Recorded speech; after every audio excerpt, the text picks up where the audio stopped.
I'm bawling my eyes out as I type this, locked in my closet. For those of you who think this is one of those internet ghost stories, then I envy you. After this, you can just continue on with your lives, but it will catch up with you soon enough. And it's your fault for reading this. Don't try and stop now. It's already too late. But if you read on, you might be able to defend those around you. Get away from your loved ones. Don't tell anybody. Embrace death. My story, and soon to be yours, started early in the morning. I checked my mail to find bills, junk, and a small package. I opened the padded envelope from the bottom, and a flash drive fell out. I picked it up after it bounced onto my mat. What's this? I wondered aloud as I examined it. It was a plain black USB stick. I asked my wife in the kitchen if she had ordered anything, but she was just as puzzled about it as me. I looked up at the clock. I was almost late for work.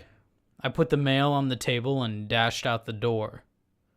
When I arrived at the office, I kept wondering about what could be on the flash drive. Was it some marketing idea? A prank that just contained some stupid video? I decided to check it out once I got home. The day seemed to drag on after that, as I was curious to find out what was on the stick. When I finally arrived home, I found my wife's body in bloody ribbons across the living room floor. I was about to scream hysterically when I noticed a faint glow.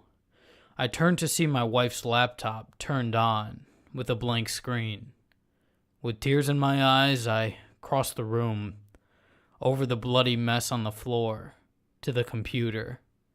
I tapped the space bar and the screen lit up. There was a file named torture.avi in a folder named Removable Disk E. I looked down, and sure enough, the USB stick was in the USB port. Without thinking, I clicked on a file. The video automatically started playing. A black and white video of a 7, maybe 8-year-old girl in a bed. After 20 seconds or so, the girl suddenly sits up in bed. Her eyes snap open, revealing wide pea-green orbs. Her body hovers a few feet in the air. Then an earth-shattering scream issues from her mouth. It sounds inhuman, not even animalistic.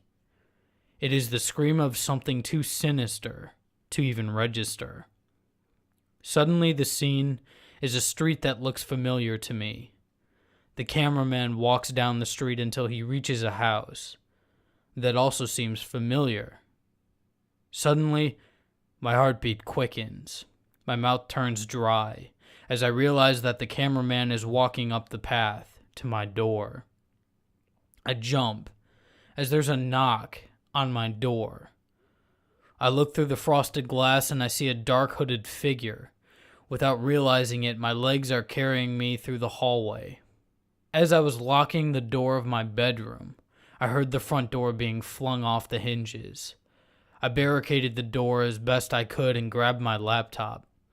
I climbed into this very closet, and here I am. I am about to die. I know that. I can hear whoever or whatever the thing is banging down my door right now. I just wanted to tell my story before I pass. Soon, you will receive the same flash drive. Do not watch it. Dispose of it. Oh God. It's in the room. It's in the room. It's in the room. It's in...